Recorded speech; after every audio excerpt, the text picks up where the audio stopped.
Bom dia, irmãos. Que a graça e a paz do Senhor Jesus seja uma verdade na nossa vida. Vamos abrir as escrituras no Salmo, capítulo 1, por gentileza. Eu vou ler na versão ACF, Almeida Corrigida Fiel, tá? Que diz assim: Bem-aventurado o homem que não anda segundo o conselho dos ímpios, nem se detém no caminho dos pecadores, nem se assenta na roda dos escarnecedores. Antes tem o seu prazer na lei do Senhor, e na sua lei medita de dia e de noite. Pois ele será como a árvore plantada junto ao ribeiro de águas, a qual dá o seu fruto no seu tempo. As suas folhas não cairão, e tudo o quanto fizer prosperará. Não são assim os ímpios, mas são como a moinha que o vento espalha. Por isso, os ímpios não subsistirão no juízo, nem os pecadores na congregação dos justos. Porque o Senhor conhece o caminho dos justos, porém, o caminho dos ímpios perecerá. Curve a sua cabeça e vamos orar ao Senhor. Pai, nós te agradecemos por essa manhã de celebração da redenção. Obrigado porque através desse encontro, nós podemos celebrar a ressurreição gloriosa do seu Filho Jesus Cristo. Obrigado pelo ministério do teu Espírito e da tua palavra. Obrigado pelo cumprimento da promessa, da presença de Jesus Cristo, que se faz real em nossas vidas, através da pessoa do seu Espírito. E através desse ajuntamento que tem como objetivo ser em nome dele. Ele disse que se faria presente todas as vezes em que nos reuníssemos em seu nome. E portanto, Deus, nós pedimos para que o Senhor nos dê uma graça abundante nessa manhã, para que nós possamos desfrutar de tudo aquilo que a presença manifesta de Jesus Cristo no meio da congregação tem a nos oferecer. Pai, nós pedimos para que o Senhor ilumine os nossos olhos espirituais. Nós pedimos por um espírito de sabedoria e de revelação no pleno conhecimento de Cristo Jesus. E também pedimos graça do Senhor sobre os nossos sentidos naturais, nossa capacidade de comunicar a sua palavra, os nossos ouvidos, a nossa concentração. Nós pedimos para que o Senhor leve nesse momento todo pensamento cativo à obediência do seu Filho Jesus Cristo, para que esse tempo seja para louvor da tua glória, para que esse tempo nos edifique, para que esse tempo honre o teu nome. Em nome do Senhor Jesus nós oramos. Amém. Hoje, então, nós estamos indo para a nossa quarta exposição acerca dessa série sobre oração, né? E o pressuposto inicial que eu gostaria de trazer para vocês, né? Nós vamos falar sobre se aprofundar a oração. Até então, nós falamos sobre o desejo pela oração, sobre a necessidade de buscarmos compreender o que é a oração e como orarmos, que foi o tema, né, da semana passada. Mas nós precisamos entender que, apesar disso, ainda precisamos nos aprofundar cada vez mais na oração. E o pressuposto inicial que eu gostaria de colocar é esse aqui, ó. Todos concordam com essa afirmação? A oração é um meio de graça. Estamos juntos? Se a oração ela é um meio de graça, juntamente com todos os outros meios de graça, ela tem como objetivo a operosidade do Evangelho. Sim ou não? Então, quando falamos sobre o estudo da oração, nós podemos canalizá-lo para vários aspectos específicos. Então, tem a teologia da oração que serve para robustecer uma reunião de oração contínua, tem a relação de oração com missões, oração evangelismo, né, oração em algumas questões específicas, seja na nossa vida, enfim. Mas, no seu aspecto central, a oração é um meio de graça que visa a operosidade do Evangelho na vida do crente. Então, nós precisamos considerar que a oração, ela é ampla em sua aplicação, porque serve para o desenvolvimento da nossa natureza, vida e vocação. Então, nós vamos trabalhar a ideia de oração e formação cristã. Estamos juntos até aqui? Vamos lá. Esse texto de Efésios 6:18 diz o seguinte: orando em todo tempo, com toda oração e súplica no Espírito, e vigiando nisso, com toda perseverança e súplica por todos os santos. Frise isso aqui, ó, no início, orando em todo o tempo. Aí o próprio apóstolo Paulo, no verso mais simples, ele vai dizer assim: orai sem... Amém. Não é tão amém assim, porque quando a gente fala de orar sem cessar, eu não sei você, mas eu já me peguei naquela assim de... Vou separar um tempo para a oração, sei lá, 1 hora, 40 minutos, não sei. Aí você faz aquela lista bonita. Começa com Gratidão, ação de graça, confissão de pecados, súplicas, intercessões. Você separou 1 hora, cara, parece que em 10 minutos você já orou tudo que você tinha que orar. Aí você fala assim, e agora? Né? Quem aqui já não sentiu isso alguma vez na vida, quando foi orar? Então, a oração incessante, ela é um conceito desafiador. Orar sem cessar. Só que ela é um conceito desafiador quando nós levamos em conta apenas o fato de que oração é algo superficial em relação às súplicas, ou motivos para agradecer, ou razões para interceder, porque por mais grato que seja o teu coração, irmão, uma hora você não tem mais pelo que agradecer, e Deus, resumidamente, graças a Deus por Jesus Cristo de todo o meu coração, mas eu não sei mais o que falar. Chega uma hora que você vai pedir pela pessoa que está doente, pela vida financeira, vida espiritual, você vai orar até pela conversão do anticristo. Não tem mais o que orar. Acabou. Só que, quando a gente pensa que oração é só isso, é limitado, por mais que sejam muitas as razões. Então, precisa haver um elemento a mais. A oração não é apenas uma conversa, no sentido de apresentar razões que podem ser catalogadas, como isso é ação de graça, isso é súplica, isso é intercessão. Ela é além disso, ela é um diálogo. E é sobre esse diálogo contínuo, essa conversa constante que nós vamos falar hoje. Nós vamos falar sobre a oração enquanto essa conversa constante com Deus. Como essa conversa, esse diálogo através da oração é essencial para a nossa transformação espiritual e como a meditação ou a reflexão é essencial para a sustentabilidade da oração. Então, basicamente, o objetivo desse sermão é apresentar a importância da meditação na palavra de Deus para o aprofundamento na oração, bem como a sua relação com essa prática cristã. Vamos lá. A importância da meditação na busca pelo conhecimento de Deus, pelo pleno conhecimento de Deus. Veja bem, é óbvio que não é possível ao crente ou qualquer criatura, não precisa ser necessariamente um ser humano, não é possível a qualquer criatura conhecer tudo de Deus. É impossível. Porém, as Escrituras estão repletas de textos que falam sobre o pleno conhecimento de Deus. Então, embora nós não possamos conhecer tudo de Deus, através do Evangelho, da revelação das Escrituras e do ministério do Espírito, nós somos impelidos a conhecer o todo de Deus. Por exemplo, a última série que nós trabalhamos, antes dessa, era sobre a Trindade, que tinha como objetivo apresentar Deus como um todo. E o grande problema é que uma visão unilateral de Deus, ela é fundamental para a inconstância na oração. Então, quando nós temos um conhecimento unilateral de Deus, seja deformado por um lado ou deformado por outro, isso vai afetar consequentemente a nossa vida de oração. Isso vai afetar diretamente a forma como nós nos relacionamos com Deus e, por consequência, o nosso processo de transformação espiritual. Eu vou colocar aqui 3 exemplos de como essa compreensão equivocada pode afetar a nossa vida de oração, mas pode ter certeza que existem bem mais do que esses, né? O primeiro deles é a soberania e comunhão em contradição. Tem algumas pessoas que acham que Deus ele não descansou no 7º dia, ele se aposentou. Parece que no 8º dia ele não voltou a trabalhar, entendeu? Ele aposentou, criou e foi embora, né? Que é o que a gente chama de deísmo, né? Se Deus é soberano, o que eu vou pedir? Já sabe do que eu preciso. Já conhece todas as minhas necessidades. Só que o objetivo da manifestação da soberania de Deus, na ordem criada e redimida, é a comunhão. Então Deus se manifesta como um ser soberano sobre aquilo que Ele fez e redimiu para comungar e não para se afastar.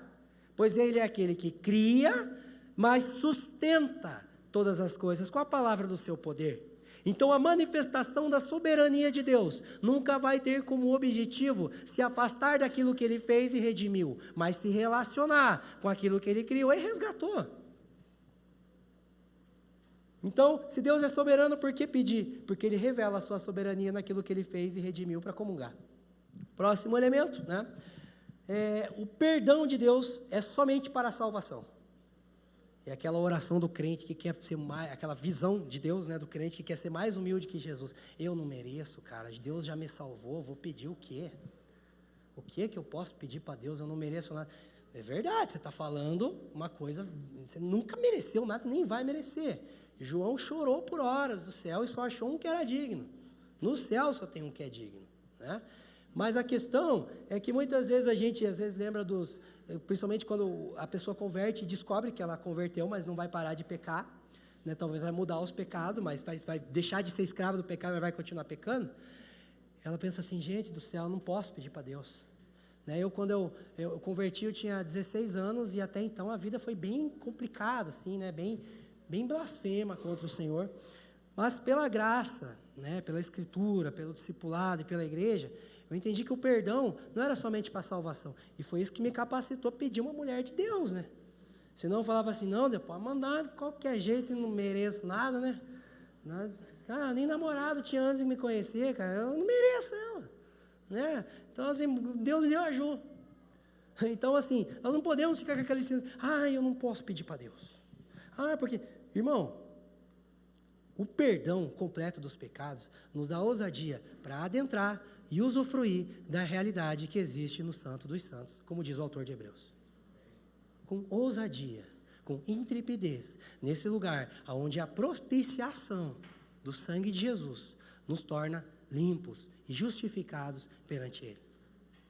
Então não precisa ser mais humilde do que a Bíblia diz que a gente tem que ser, né? Aí tem o próximo aspecto, que somente a salvação é pela graça. Salvação é o motor de arranque do carro. Deus me salvou pela graça. Eu vou falar com muito cuidado, porque existe um pouco de verdade, mas é tipo uma agulha no palheiro. Tira essa agulha e vai sobrar pouquíssima verdade. Mas é aquele negócio assim, eu preciso pagar o preço em oração. Tem verdade nisso. Mas a ideia de pagar o preço em oração pode tornar Deus endividado. Mudou o cheque. Se eu oro bastante, se eu me esforço, né, estou me dedicando, então Deus tem que ouvir eu antes de ouvir o Cami. Eu oro mais que o Ricardo, não tem como o Ricardo ser mais abençoado do que eu nessa área. E aí você vai desenvolvendo, né, aquela ideia daquela meritocracia. Aí, de repente, aquela semana que você deu uma resbalada na oração, maratonou tudo quanto é série, né, foi no cinema, fez tudo aquilo que você, no teu legalismo, não queria fazer de uma forma mais ordenada, e fala assim, Deus não vai nem me ouvir essa semana. Então, são compreensões equivocadas sobre o ser divino, que, consequentemente, ou elas vão fazer com que a gente desenvolva uma vida de oração equivocada. Lembra da oração do fariseu e do publicano? Olha, Deus, obrigado, eu sou muito bom, né? Congrego numa igreja boa, ouço uma palavra boa, jejuo, oro e tal, e o outro, Deus, tenha misericórdia de mim. Você pode, por anos, desenvolver uma compreensão equivocada acerca de você mesmo, ou você desfalece, ou você para de orar. Porque, na verdade, nós não estamos orando a Deus, nós estamos orando a uma imagem que a gente criou de Deus. E aí, o que acontece é isso aqui que eu vou ler com vocês agora. Uma visão irrefletida sobre Deus gera uma oração equivocada a Deus. Uma oração equivocada a Deus promove uma expectativa falsa em Deus, que fortalece uma visão irrefletida sobre Deus. Esse ciclo, ausente de uma reflexão aprofundada na palavra de Deus, celebra o fim da oração bíblica. Que é uma coisa chama a outra. Eu tenho uma visão equivocada de Deus, eu oro errado a Deus. Aí eu oro errado a Deus, eu crio uma expectativa errada. Começo a achar que Ele vai fazer coisas que Ele nunca prometeu que ia fazer. E aí quando não responde, ou responde de outro jeito, eu não compreendo o que Ele faz. E esse ciclo, ele se alimenta, né? Porém, olha o que diz o livro de Hebreus, no capítulo 11. Ora, sem fé é impossível agradar-lhe, porque é necessário que aquele que se aproxima de Deus creia que Ele existe e que é galardoador dos que o buscam. Veja bem, muitas vezes nós podemos olhar para esse texto e focar no atributo que o autor de Hebreus está mencionando aqui, o atributo recompensador de Deus. Mas é óbvio que isso está envolvido dentro de um contexto da história dos heróis da fé, no capítulo 11. Mas você pode substituir esses atributos por qualquer um. Fiel, compassivo, irado, santo, qualquer coisa. O ponto em questão, o fundamento desse texto, é basicamente a ideia de que para você se aproximar de Deus, buscar ao Senhor, você precisa ter um conhecimento prévio de quem Ele é. Então veja bem, começamos os nossos encontros dominicais, enfatizando que só há algo a tributarmos a Deus em louvor, porque Ele nos concedeu algum elemento de revelação especial que nos trouxe até aqui. Então há uma revelação especial que nos faz dar glória, porque sem a revelação especial, nós vamos fazer o que o autor de Romanos, no capítulo 1 diz, nós vamos reter a glória. Nós vamos ver, está na cara, mas você não vai dar glória. Então, implica-se um conhecimento prévio de quem é Deus. O grande problema é que esse conhecimento, ele não é apenas, não é uma cognição, não é apenas uma informação adquirida. Por isso que ele não diz, é necessário que ele saiba que quem Deus é e que Ele é recompensador. Não, é necessário que ele creia. Porque o crer tem a ver com a confiança que você deposita naquela revelação. E não apenas a informação acerca daquela revelação. Isso é muito importante, porque nos dias em que nós vivemos, nós estamos sendo inundados continuamente por uma tempestade de informação. Pessoal um pouco mais velho, que tem mais de 40, não se ofenda, eu não tenho nem 30, então dá para falar que quem tem mais de 40 é mais velho, né? Lembra na época que tinha que estudar e tinha que ir na biblioteca, emprestar livro? Eu fui uma vez ou outra na biblioteca quando era pequeno, mas só fazer bagunça, já estava entrando quase na fase da internet, já, eu sou 94, sou novo, né?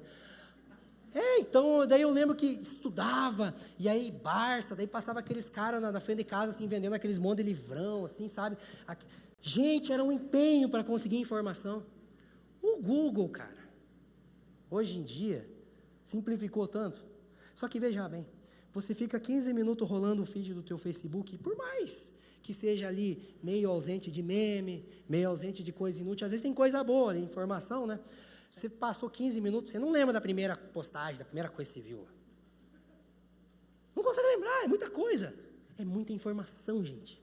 Só que esse excesso de informação produz em nós uma falsa sensação de conhecimento, que é fruto do racionalismo.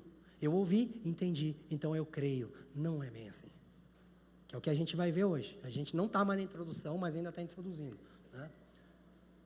Essa falsa sensação de conhecimento, que é fortalecida por um ambiente onde nós temos muita informação ao nosso acesso, ela produz uma incapacidade de reflexão.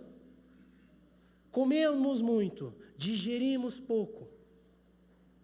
Muitos de nós aqui já estudamos sobre oração. Já falamos sobre oração até aqui mesmo na família. E quando a gente olha, às vezes, alguns aspectos da nossa vida de oração, a gente sente um pouco desconfortável, assim, não precisa nem ser o diabo para condenar a gente, às vezes a nossa consciência mesmo, né? Então nós precisamos reconhecer que a nossa crise nos dias atuais não é uma crise de informação. Nós somos muito bem informados. Está tudo ao nosso acesso. Só que existe uma prática espiritual. Existe aquilo que o Richard Foster chama de uma disciplina espiritual, a qual nós já falamos aqui, que ela faz uma ponte entre o estudo e a oração, que é a meditação. Já perguntaram para W. Tozer, o que era mais importante, né? O estudo ou a oração? E aí ele disse assim, o que é mais importante, a asa esquerda ou a direita de um pássaro?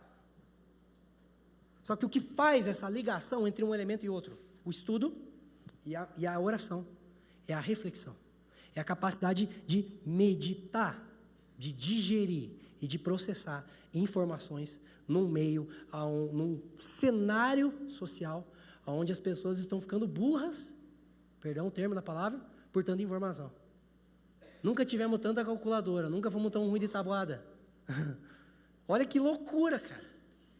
Nunca tivemos tanto lembrete, nunca fomos tão esquecidos. Marca encontro com o irmão e esquece às vezes.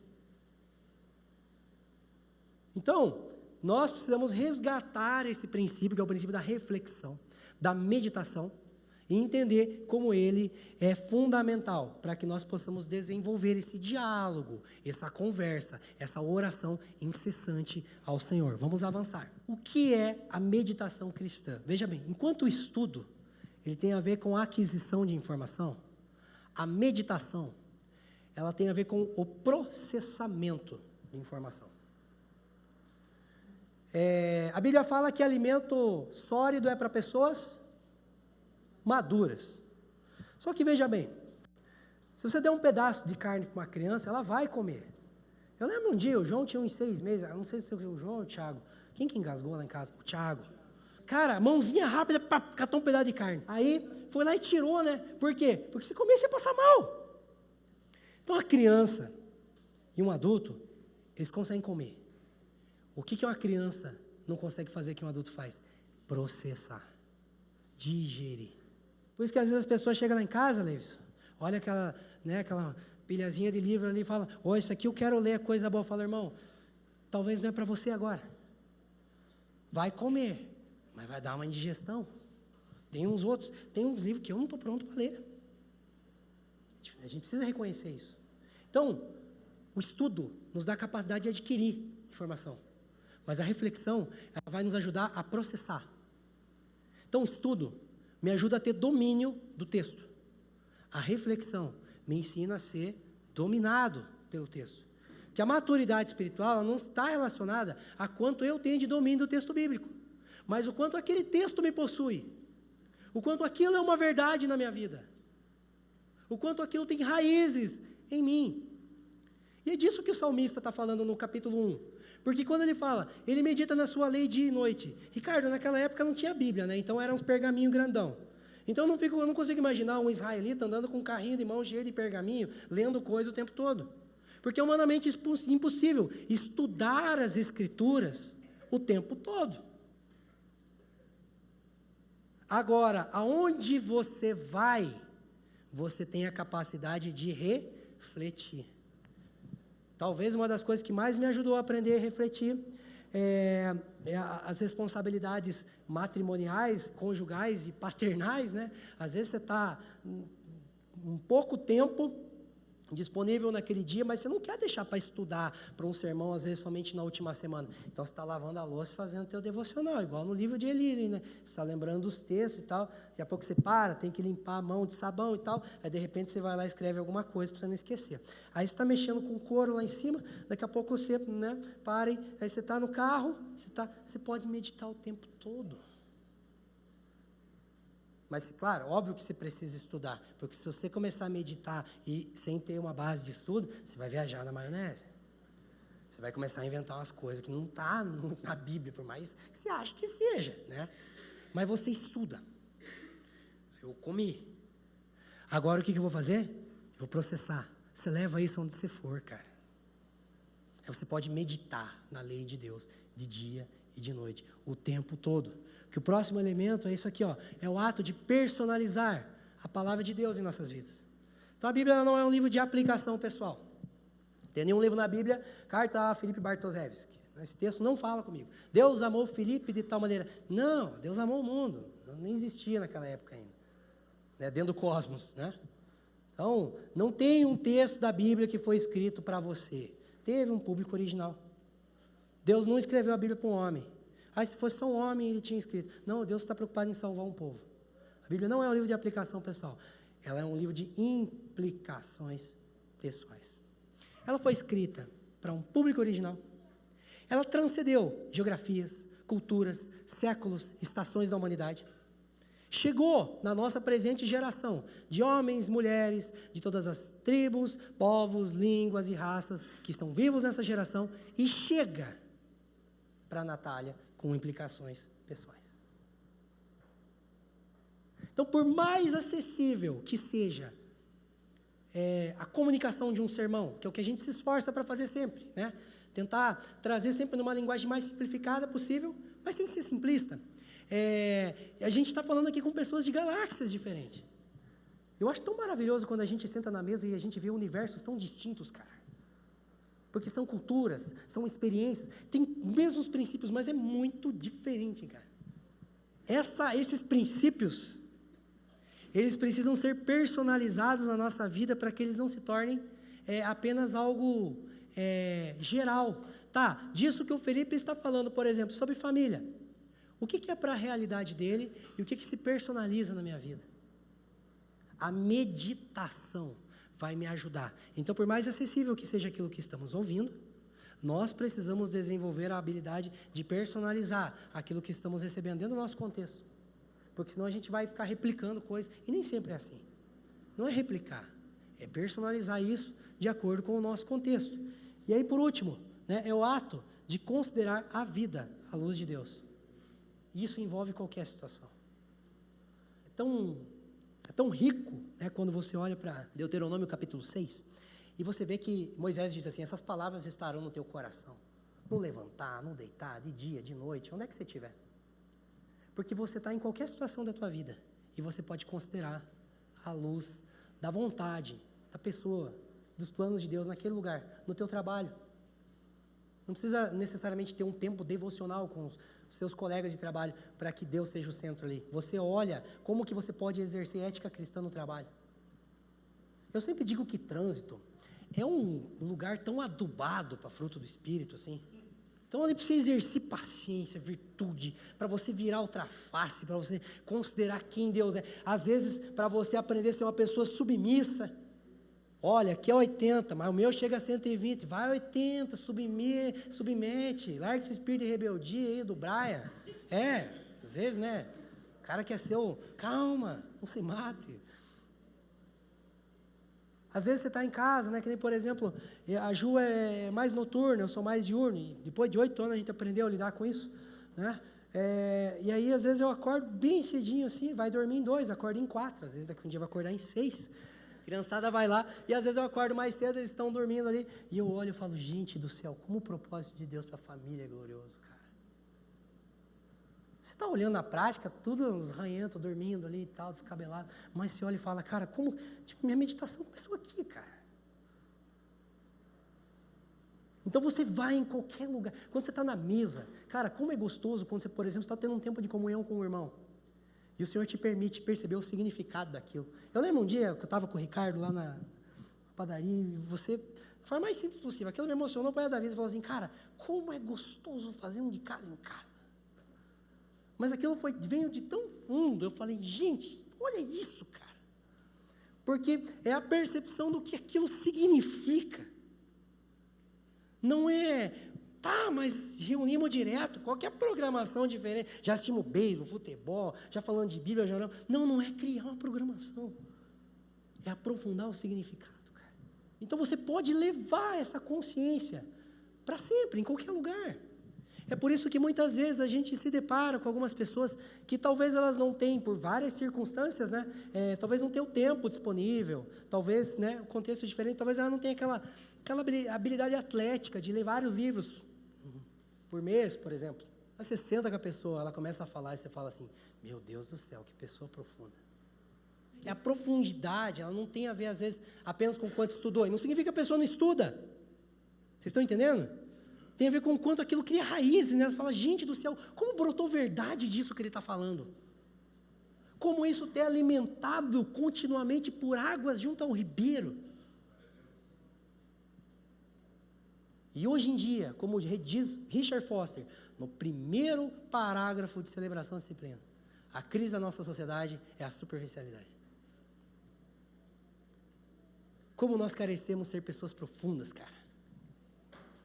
E a meditação na palavra de Deus, ela vai criar esse caminho para que nós possamos sermos cada vez pessoas mais profundas, constantes. Vamos avançar.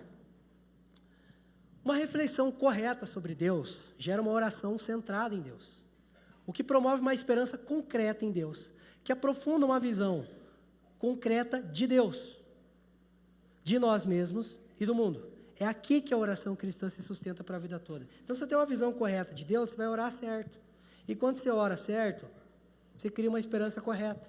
E quando você tem uma esperança correta, você fortalece uma visão correta. E é aí que aquele diálogo não termina mais. Porque não depende mais de um motivo de oração. Não depende mais de uma pauta. Não depende mais de uma razão para Deus intervir na situação. Ele diz assim, olha, tem dia que eu não oro 30 minutos, mas eu não lembro de qual foi o dia que eu fiquei 30 minutos sem orar. Porque é uma conversa. Sabe, quem é casado sabe. Às vezes, a gente inicia uma conversa numa pauta, demora 3 meses para terminar ela. Começa a conversar com a Ju sobre uma coisa. Pode ser um quadrinho na parede lá. De repente, que chega uma criança, a gente já tem que mudar o assunto, né? Porque daí, às vezes, já se distrai com outra coisa. Daí, de repente, uma semana depois do nada, ela, aquele negócio. E aí a esposa, às vezes, fala como se o homem conseguisse ser tão ligeiro de mente igual ela. Ela solta um ar, ela acha que você entendeu o que ela está querendo dizer. Fala, volta. Às vezes a gente leva 3 meses para terminar uma pauta. A gente está conversando ali. Nem sabe quando começou, não sabe quando vai terminar. A oração centrada em Deus, pautada numa reflexão constante na sua palavra, ela não reduz a Bíblia a um manual de instruções sobre o que orar. Ela te insere num diálogo, onde o em nome de Jesus, amém, é para formalizar o que você acabou de falar. Mas o amém não é para acabar nada. É o tempo todo. E você está conversando com Deus o tempo todo. E a chave para a transformação espiritual reside nessa consciência da presença de Deus, que é alimentada pelo estudo refletido que gera uma conversa. Porque veja bem, por mais que não sejamos hipócritas, nós somos pessoas que temos comportamentos distintos quando estamos em público e quando estamos no privado. Ninguém vem pregar de pijama aqui. Você não está exatamente como se acordou, você deu uma melhorada no visual, com certeza. Só se o cara não tiver cabelo, ele foi careca, não precisa nem pentear. Mas, você está entendendo? A gente tem comportamentos distintos, isso não é hipocrisia. Só que o ponto é que muitas vezes nós insistimos em paixões, concupiscências, hábitos comportamentais, pensamentos e perspectivas sobre a vida, que nós não conseguimos romper com elas, porque nós ainda achamos que estamos sozinhos. Que a consciência da presença de Deus não é constante. Porque quando o estudo é submetido a um processo de reflexão, isso serve como alimento para um diálogo. Já não interessa mais se Deus permite ou não. Andando com Ele, eu descubro que Ele não gosta. E eu me sinto constrangido. Deus, eu tenho vergonha de pensar isso perto de você. Mas para onde eu me ausentarei do Teu Espírito? Uau! É por isso que pessoas que oram de verdade estão sendo constantemente transformadas. Porque não é necessariamente uma pauta, cara. É a consciência da presença. É esse espírito reflexivo que nos leva a estarmos conscientes de que um ser santo está próximo de nós o tempo todo. E aí a gente vai lá e vê Davi dizendo, olha, penso em você, medita a tua palavra na hora de dormir, na hora de acordar. Eu não consigo imaginar ele lá na cama real dele, lá, com um monte de pergaminho aberto apenas. Embora isso é legal. Mas é o tempo todo. Aí é bom dia, Deus, bom dia, Espírito Santo, né? É boa noite, Deus, é tão, sabe? Mas isso não é algo irreverente. A consciência contínua de Deus não faz você tornar Ele Jesus, meu brother, meu amigão. Não, é o meu rei que anda comigo o tempo todo. Que é o meu amigo, é o meu irmão. E você se apropria de todas as facetas da pessoa de Cristo, até que aquilo se torne uma realidade em você. E aí você não sabe mais quando você começou a orar, por exemplo, eu estou conversando com a Ju desde o dia... Ixi, por que eu fui citar a data? Mas é em 2012 lá que a gente se conheceu. Mas eu sei quando foi o último momento que a gente separou um tempo para estar junto. Por exemplo, ir num restaurante, alguma coisa assim e tal. Então você pode saber, né? Quando foi o teu último momento devocional com Deus ali, específico? Antes de vir hoje para o encontro? Ontem à noite? Enfim. Mas isso, é claro que existem encontros regulares. Mas precisa ser o quê? Contínuo. É essa continuidade da qual consiste a ideia de orar sem. Porque se a gente reduzir isso a algo mecânico, a gente vai achar que quanto mais tempo a gente passa de joelho orando, mais a gente está cumprindo essa ordenança. E não é disso que as Escrituras falam. Não é um mecanismo de oração, é a cultura de oração. Estamos juntos? Vamos avançar. O alvo supremo da meditação cristã. Talvez eu adiantei um pouco, né, desse assunto agora no tópico anterior, mas eu gostaria de insistir. nisso aqui, que é basicamente o seguinte: antes, ele tem o seu prazer na lei do Senhor.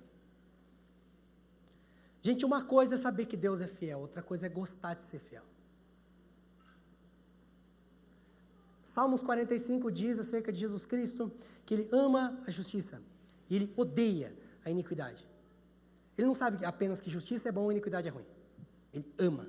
Ele deposita as suas afeições naqueles atributos.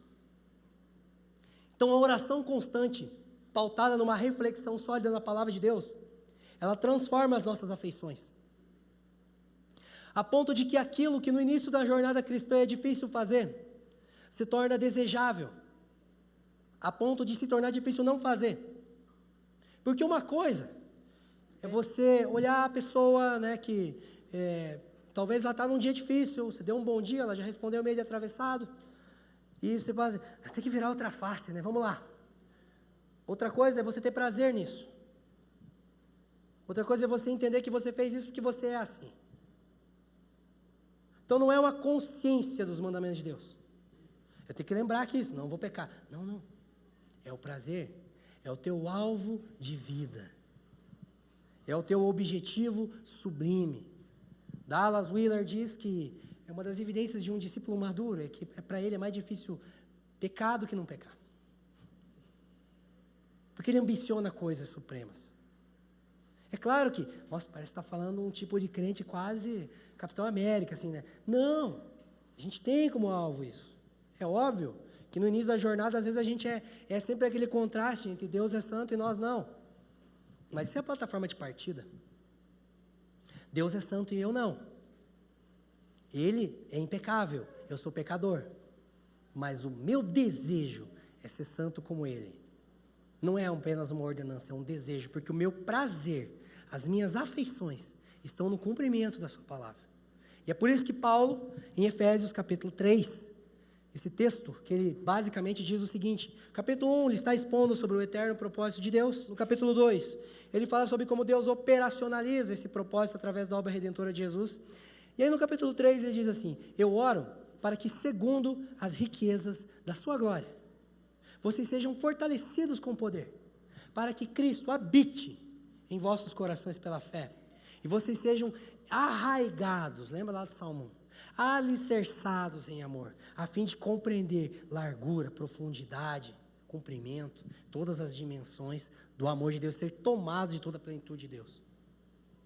Repare no seguinte, ele tinha acabado de expor algo glorioso no capítulo 1, ficou falando sobre Efésios aqui, se quisesse ficar no 1, estava até hoje. Algo majestoso no capítulo 2. E aí no capítulo 3 ele diz assim, eu oro para que segundo as riquezas da sua glória, que isso é o que eu acabei de falar, Deus conceda a vocês a oportunidade de se apropriar disso. E algo que é interessante que nós precisamos considerar, é que se Paulo acreditasse que apenas a transmissão da instrução fosse suficiente para o convencimento e operosidade do Evangelho, por que ele oraria depois de falar?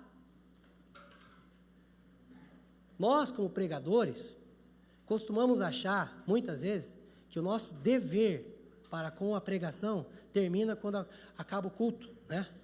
Final do culto agora, depois do envio, canseira, né? Graças a Deus, consegui entregar aquela carga que o Senhor tinha colocado sobre mim. Mas muitas vezes, no caso aqui, né, que é domingo de manhã, a tarde de um ministro do Evangelho, ela é mais angustiante do que a noite da preparação para o Evangelho, para pregar o Evangelho. Porque você fica em casa com aquele sentimento assim. O Alves, às vezes, é a pessoa que eu mais procuro para falar isso. Eu falo, irmão, será que eles entenderam? Será que eles perceberam? Será que eles receberam? Será que eu consegui me expressar? E não é uma busca assim, tipo, pastor, preguei bem, preguei mal. Não, é porque você quer se certificar de que aquilo está acessível aos irmãos. E aí isso gera em você uma angústia, que às vezes a tua tarde você passa clamando no teu espírito. Às vezes você está ali num restaurante com o irmão, né, no parque com as crianças, mas na tua cabeça você está aquela angústia que leva tempo para passar, cara. Só que da mesma forma, aos ouvintes, a gente não pode se distrair com frango assado depois que acaba o culto. Porque às vezes a gente sai daqui e fala, o sermão foi bom hoje, né? E aí, de repente, vem almoço, parque, daí de tarde tem jogo, futebol, né? A gente gosta e tal. Enfim, aí no dia seguinte, cara, eu preciso ouvir um sermão aqui, vamos lá para o YouTube. Mas nem processou. Nem parou para refletir. Não estou falando que é para cancelar o passeio com as crianças de tarde, ficar tipo um monge ali no mosteiro de tarde. Ninguém mexe comigo agora que eu estou refletindo. Não, seja louco, irmão, não faz isso. Mas então vai no parque pensando. Leva junto. Quem está entendendo? Estamos juntos? Então, da mesma forma que um pregador não termina o seu trabalho de pregação quando para de pregar, mas vai se gastar em oração para que aquilo se torne verdade na vida dos irmãos. Nós precisamos entender que a nossa relação com a pregação não pode terminar depois que somos instruídos. Porque depois que somos instruídos, cada um vai para a sua casa e a responsabilidade começa com cada um. Cada pai de família, cada esposa, cada mãe, cada filho. E aí, você vai ver que não vai sobrar muito tempo para daqui 15 minutos querer ouvir outra pregação que você nem digeriu a primeira. Às vezes eu levo 3 semanas para entender o que eu falei, cara. Imagina amanhã eu entro no YouTube e já vou ouvir uma outra. Calma, tem que ir devagar, né? A gente vai falar um pouquinho disso mais para frente. Então vamos lá agora para a nossa reta final. Princípios para a meditação cristã. Umas orientações práticas que vão nos ajudar a resgatar a eficácia dessa disciplina espiritual no nosso dia a dia. Veja bem, tenha como base dos seus estudos a pessoa, a vontade e os planos de Deus. Que às vezes a pessoa pode dizer assim, eu estou meditando aqui, umas coisas profundas. Daí as meditações do cara, Adão tinha umbigo? Entrar animal na Nova Jerusalém? E os gigantes? Era parente de quem? E fica naquelas viagens, falando, cara, isso aqui é uma viagem astral, mano. Sabe? Mas na minha lista de prioridade, Rick, para descobrir isso aí, olha, cara, tem tanta coisa mais importante. Então, quando a gente se relaciona com o texto bíblico, quem é Deus? O que Ele deseja e o que Ele está fazendo? Isso funciona como um centro controlador para tudo aquilo que eu vou estudar. Aí depois você coloca casamento. Depois você coloca santidade. Eu tenho uma dificuldade com pessoas que são forçadas a dizer toda semana que Deus está falando alguma coisa com elas. Às vezes chegam para mim, Felipe, o que Deus está falando com você? Eu falo, depende do que eu estou lendo. Porque parece que para a gente mostrar que a gente está sempre se atualizando, não, Deus está falando comigo sobre santidade. Deus está falando comigo sobre família. Deus está falando comigo sobre missões. Deus está falando comigo sobre oração. Deus está falando com cada um que está debruçado em sua palavra de forma reverente sobre quem Ele é, sobre quem Ele está, sobre o que Ele deseja e o que Ele está fazendo. Isso pode afetar até o casamento. Isso pode te impelir a pregar o Evangelho. Mas o assunto é o mesmo. Se Deus tem só um assunto, essa precisa ser a pauta inicial da conversa, que vai nos trazer segurança, para que a meditação não se torne um caminho, para que nós possamos tirar conclusões acerca de nós mesmos, sobre as Escrituras, né? Próximo ponto, aprenda a orar o texto. Vai com calma, lê devagar. Olha, Deus, né? É você olhar o texto e, Deus, obrigado por essa revelação. Agradece por aquilo que você está lendo. Tem irmãos no mundo todo que não têm acesso ao que você acabou de ler. Sabe? Pergunta como isso se personaliza em sua vida. Pede para que Deus abra os seus olhos, para que Ele te auxilie, através do Espírito, da Palavra e dos santos, a compreender aquilo que você acha que entendeu, mas na verdade não entendeu nada. Pede para Ele te ajudar a crescer em entendimento sobre aquilo que já é claro para você. Pede para Deus te ajudar em seu processo de memorização, a relacionar essa passagem com outras passagens que vão trazer sustentabilidade, fundamento para isso que você acabou de ler. E você percebe que o processo de meditação é todo mais lento, né? Mas ele precisa ser assim. Porque para comer, você come em 15 minutos, às vezes demora 3 horas para digerir. E é assim mesmo, tá? O próximo elemento, experimente a doutrina em base à oração.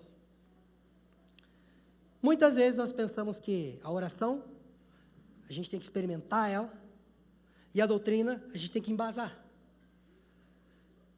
E aí, você tem tentativa de ficar embasando a doutrina, você pode tornar uma pessoa fria.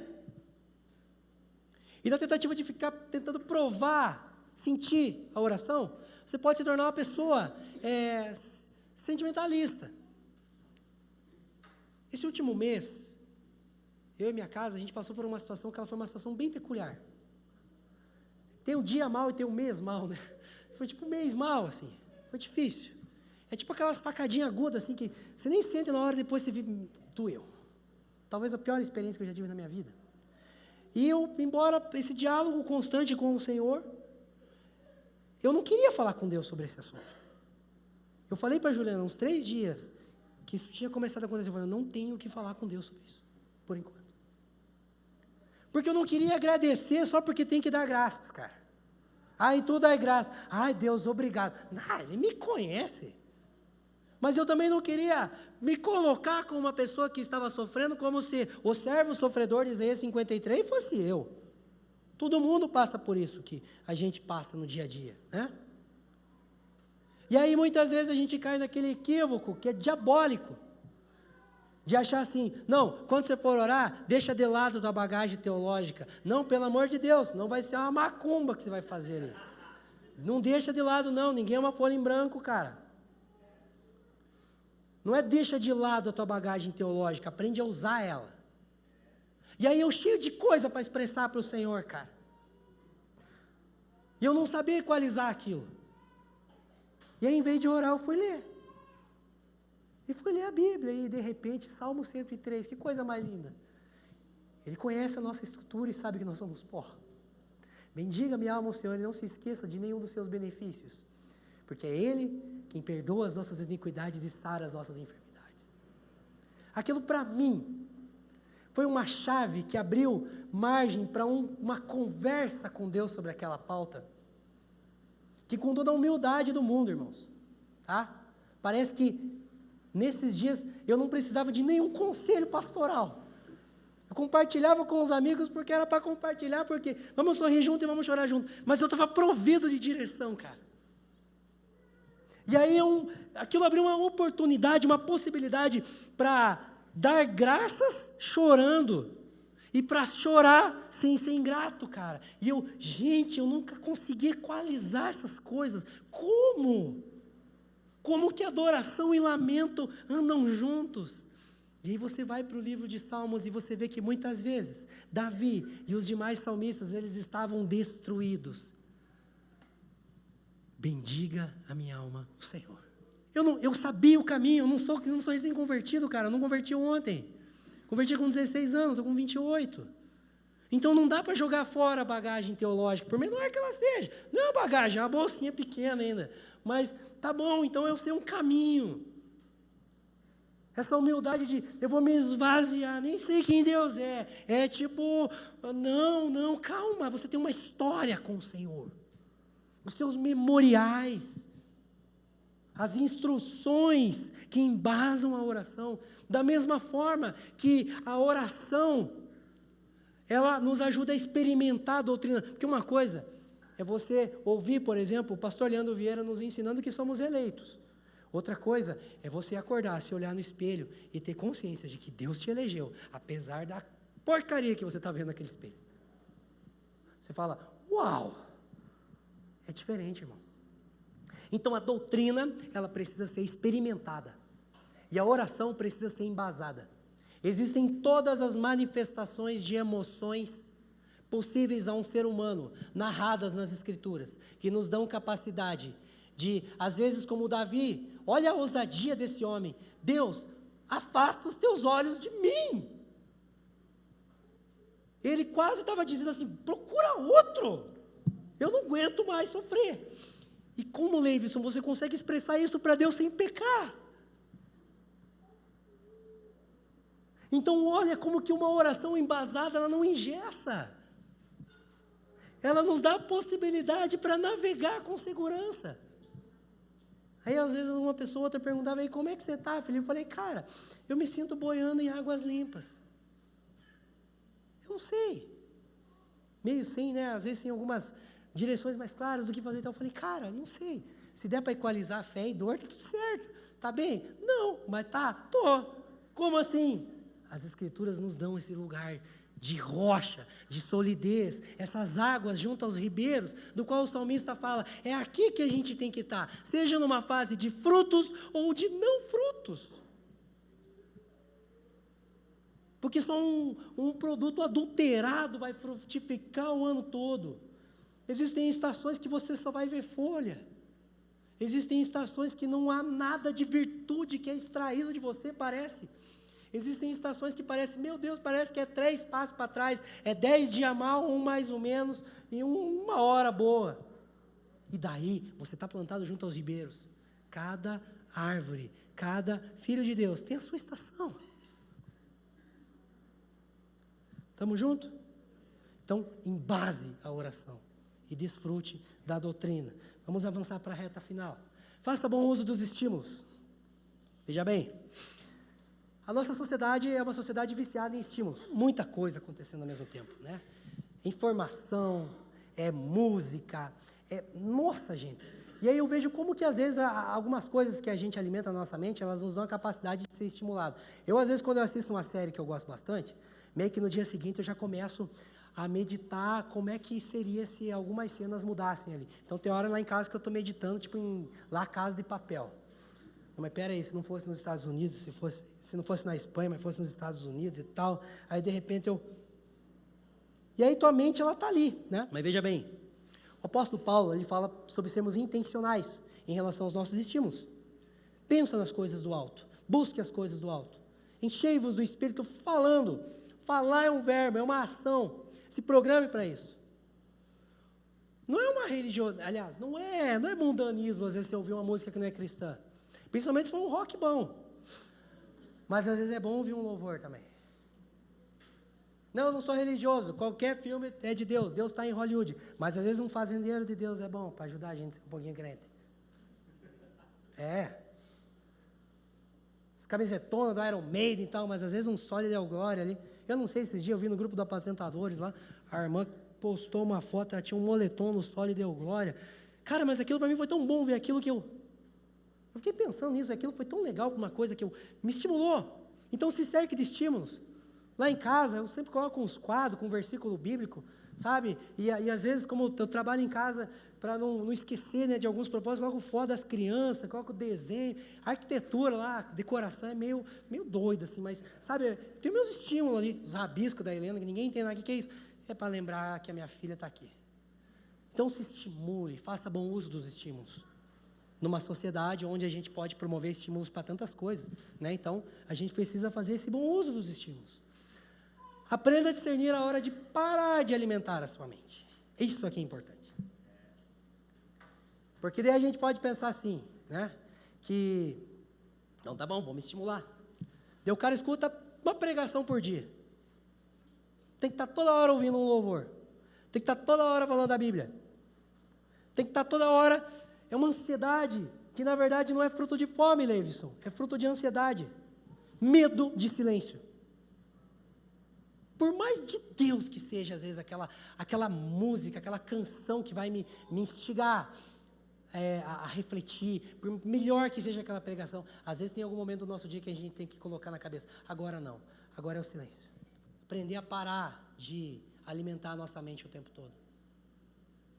A gente tem que aprender a alimentar a nossa mente de acordo com a sua capacidade de digerir.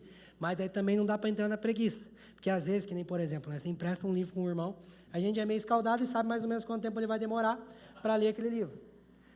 Levaria 40 dias, 3 meses depois. E aí, irmão, tá lendo o livro lá? Não, que eu estou lendo com calma, para ler bem. Calma, nada, tá lendo nada.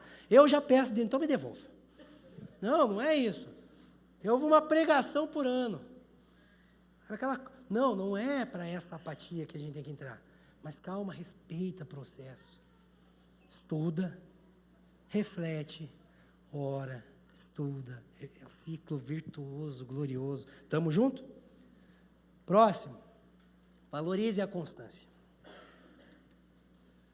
Tem dias que as afeições que tributaremos a Deus serão muito negativas. Só que Moisés não diz para amarmos a Deus com toda a alma, como se fosse apenas com toda a alegria. né? Tem dias em que você vai se alegrar com a presença de Deus, e tem dias que a presença de Deus vai ser a causa da tua tristeza, porque você vai lembrar e vai pensar, quanto eu não desejo isso. Mas o pai se regozija quando percebe que o filho lamenta essas coisas.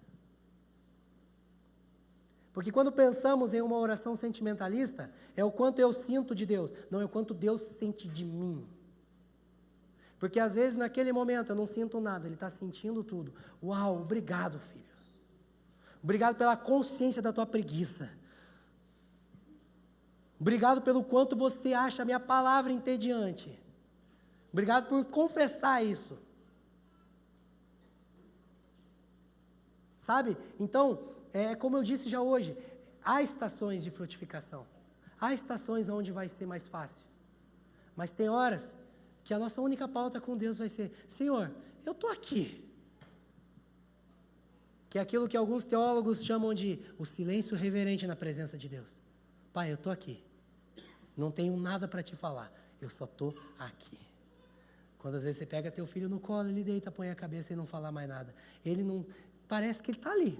Mas você está quase tendo, sei lá, você está feliz, você está maravilhado de ter aquele filho no teu braço naquele momento. Você está sentindo tudo, ele não está sentindo nada. Então valorize a constância. Para que nós não sejamos pessoas que medem a nossa vida por dias e semanas. Porque a proposta do Salmo 1 é avaliar ela de acordo com jornadas. Porque se a gente for olhar para a semana passada, gente do céu, ainda bem que hoje é o primeiro dia na semana, né? Porque daí a gente só vai lembrar dos pecados de hoje. Mas se for olhar para os últimos 8 dias, a gente pensa, misericórdia, eu orei pouco, não sei o quê. Mas nem o que o Gregory falou, conseguiu operacionalizar. E agora tem mais uma, tem que começar a fazer culto a cada 20 dias. Para dar tempo. Mas se você parar para considerar a sua vida por estações, lembra de 2020, Leifson? Eu melhorei um pouquinho, né? Deus tratou, né? Deus melhorou, né? Então, como é bom você olhar para o irmão e falar assim, olha, cara, olha quanto Deus exerceu de virtude na vida da pessoa. Olha como Deus está sendo soberano. A gente chegou até aqui, não por causa da última semana, mas por causa das estações. E a gente é chamado ao quê? A permanecer. Porque o grande legado da igreja do primeiro século não era a espontaneidade, não é o culto não ter hora para acabar, não é essas coisas. Eles perseveravam na comunhão, na doutrina, no partir do pão e nas orações. Então é a perseverança na fidelidade, independente das estações, que vai nos ajudar a sermos inseridos nessa jornada de transformação. Amém, meus irmãos? Pai, nós queremos te agradecer por essa manhã de instrução.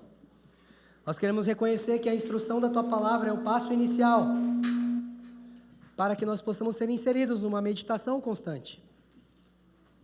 E nós pedimos, Deus, para que o Senhor, apesar de cada afazer que cada irmão está destinado a ter hoje, amanhã, enfim, o Senhor nos ajude a sermos sensíveis, a processarmos, a meditarmos, a refletirmos, a fim de que isso gere em nós uma conversa contínua, constante com o Senhor. Nós pedimos a tua graça, Pai, assim como diz o apóstolo Paulo, segundo as riquezas da sua glória. Se de tudo aquilo que foi encenado, comunicado nessa manhã, desde o início desse encontro, desde que nós respondemos ao convite de adorá-lo, toda a riqueza de glória que foi manifesta nesse encontro, nós pedimos para que, segundo essas riquezas, sejamos fortalecidos pelo teu Espírito, sejamos habitados por Cristo, sejamos arraigados e alicerçados em amor, a fim de nos apropriarmos da realidade do teu Evangelho. Nós te agradecemos por esse encontro, por esse momento, e pedimos, nos dá, Senhor Deus, uma mente capaz de processar, meditar na tua palavra dia e noite, a fim de que ela seja o nosso maior prazer. Em nome de Jesus.